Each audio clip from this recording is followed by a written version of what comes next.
All right, multiplication of fractions.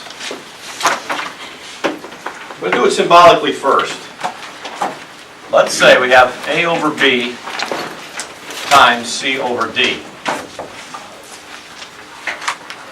You got pretty much one basic rule in multiplication of fractions. Is we multiply across or horizontally. So our answer is going to be AC over BD. Let's say we have 1/2 times 3/5. 3 over 10. Let's see. We'll come over here and we'll say 1 times 3. This is going to be 2 times 5. This is going to equal 3 over 10. Are we done? Yes. Is that in simplest form? Yes. Then it's done. You have to make common denominators. The only time you have to find a common denominator is when you're adding or subtracting. I like this better. Multiplication and division. Multiplication and division, you do not have to have a common denominator. There's one other thing here about this. All right, everybody set? Let's take this down. Let's change this to 6. Let's change this to 15. Now we got an improper fraction and a simple fraction in there, really not a problem. It is possible to reduce, they call it cross-canceling, by if there's a term that will divide into this and this term evenly. Okay? The same thing on this diagonal here. We got the same term will divide in this term and this term evenly. We can reduce it within the equation instead of getting the answer then reducing the answer. So let's look at this over here. We're going to say we got 15 here and 5 there. Is there any term that is evenly divisible into both the 5 and the 15? 5. Okay, so I'm going to change colors here. I'm going to divide this by 5, I'm going to divide this by 5. Okay, what do I get over here? 3. All right, so 3.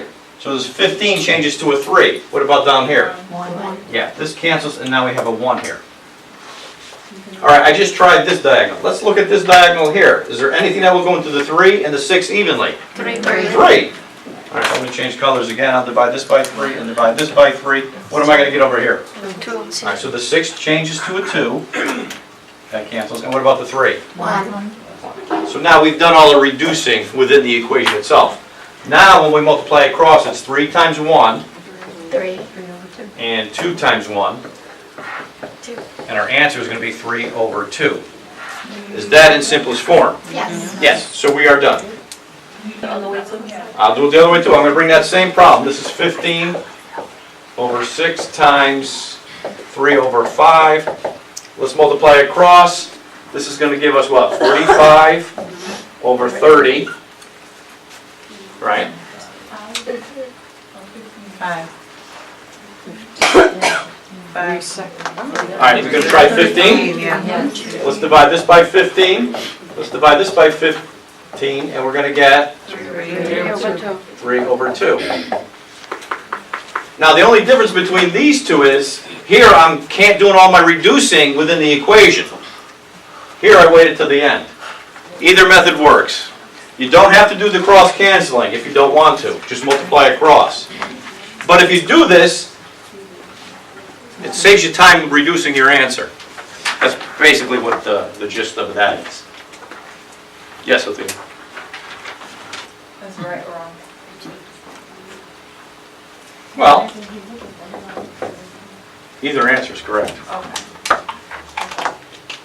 I don't know. Some math teachers like mixed numbers for some reason. I don't see any advantage into changing it. Because technically we had an improper fraction here when we started. Right? We just start with a mixed number. This is a perfectly acceptable answer. So is this. Some of you like to do a little extra work. No extra credit, though. No. Can't see it. Sometimes you work extra hard, you get a little extra effort. Sometimes you work hard, you only get calluses. This is one time you only get calluses.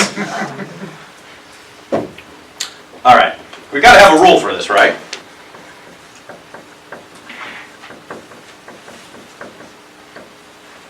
All right, to multiply or divide fractions, we even go, it's true of fractions, division, you don't need a common denominator.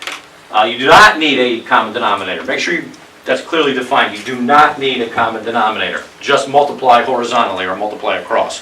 Numerator to numerator, denominator to denominator. You can also cancel if you're able to.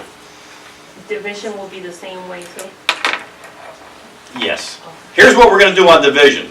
We're going to take a division problem, and through two methods, we're going to change it to a multiplication problem.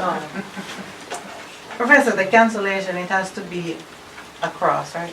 Diagonal. You multiply across, but the cancellation is diagonal.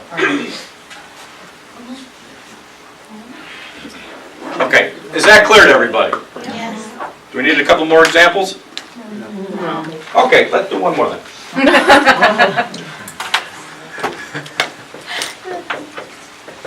All right, how are we going to do that one? Can we cancel this way?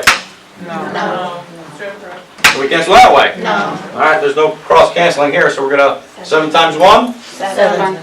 9 times 2? 18. 18. 7 over 18. Can we reduce this? No. Michelle says yes. What can we reduce it to? This is your final answer. Make sense? Yes. Changes to division. There's two methods in division we can use. I'm going to teach you, the first one is sort of my favorite. I like it because I think it's easier. The name of the method tells you what to do. It's pretty straightforward. I'm sure some of you have learned method 2. I think it's more confusing, but I'm going to teach it anyway. All right, division of fractions. Method 1. They call it keep, change, flip. You heard of that? I do. All right, good. It's like KFC, but it's KCF. Don't worry, you'll all remember that now, those of you who laughed.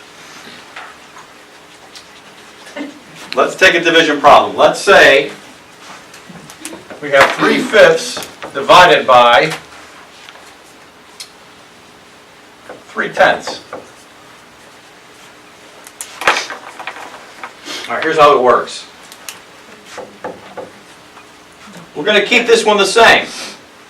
That's the keep. We're going to come over here to this operator. We're going to change it from division to multiplication. There's the change. We're going to take this fraction and we're going to flip it.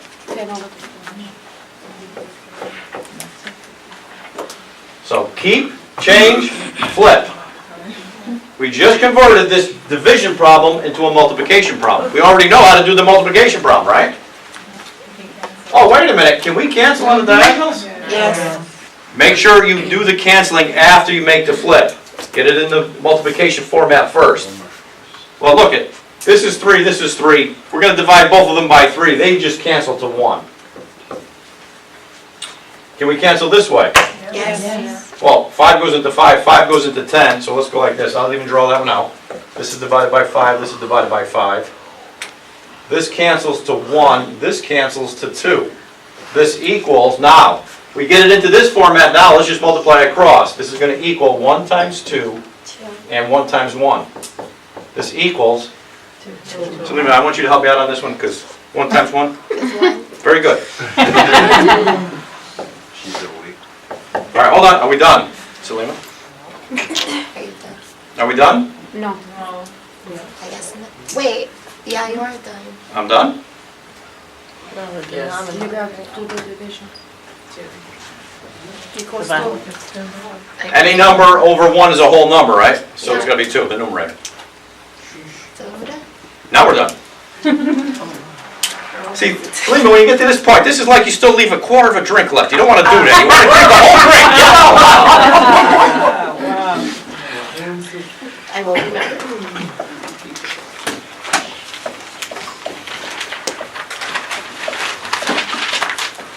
I'm going to use the same problem. We call this the cross method.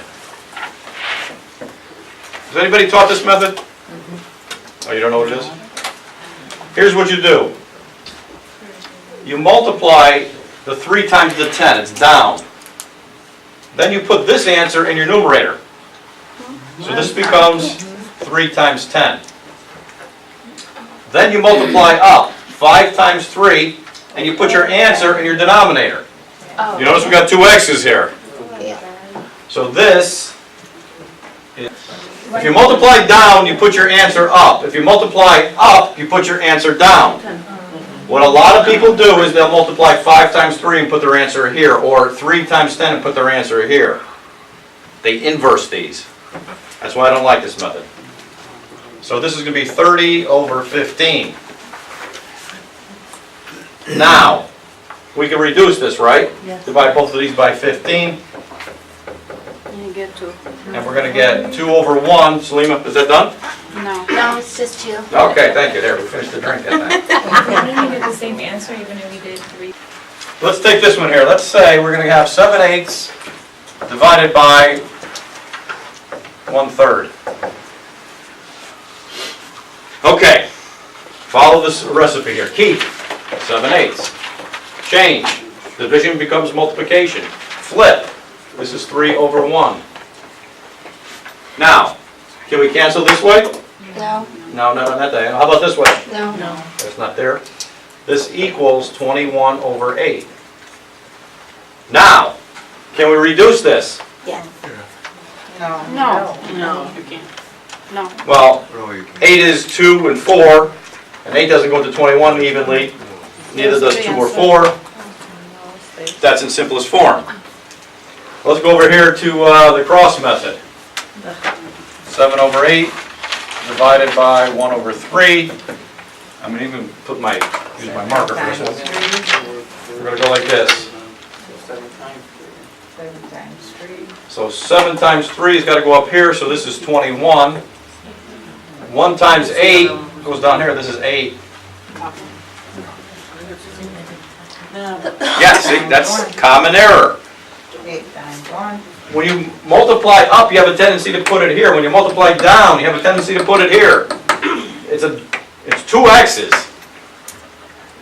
A lot of mistakes made using this method. That's why I don't like to teach it.